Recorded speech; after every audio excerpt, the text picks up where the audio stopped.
France அரசாங்கம் இந்த ஆண்டிற்கான தனது வரவு செலவு திட்டத்தை அண்மையில் தாக்கல் செய்துள்ளது.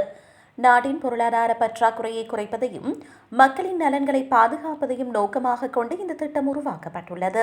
பணவீக்கத்திற்கு ஏற்ப வரி அடுக்குகளை மாற்றியமைக்க அரசு முடிவு செய்துள்ளது.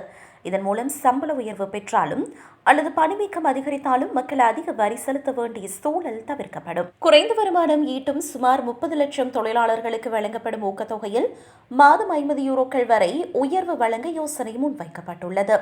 இது நடுத்தர மற்றும் குறைந்த வருமானம் கொண்ட மக்களின் மாதாந்த வருமானத்தை ஓரளவுக்கு உயர்த்த உதவும் என எதிர்பார்க்கப்படுகிறது.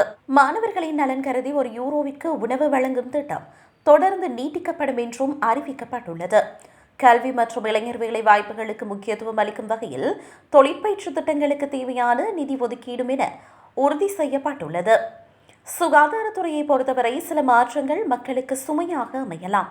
மருத்துவ செலவுகளில் நோயாளிகள் தாங்களே ஏற்க வேண்டிய அதிகபட்ச வரம்பு ஆண்டுக்கு €50 €100 உயர்த்தப்பட வாய்ப்புள்ளது.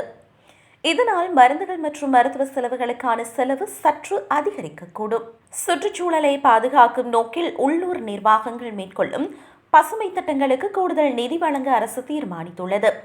பெரிய நிறுவனங்கள் மற்றும் பெரும் செல்வந்தர்கள் மீதான வரி சுமைகள் அதிகரிக்கப்படலாம். இது நாட்டின் ஒட்டுமொத்த நிதி சுமையை குறைக்க உதவும் என்று கூறப்படுகிறது.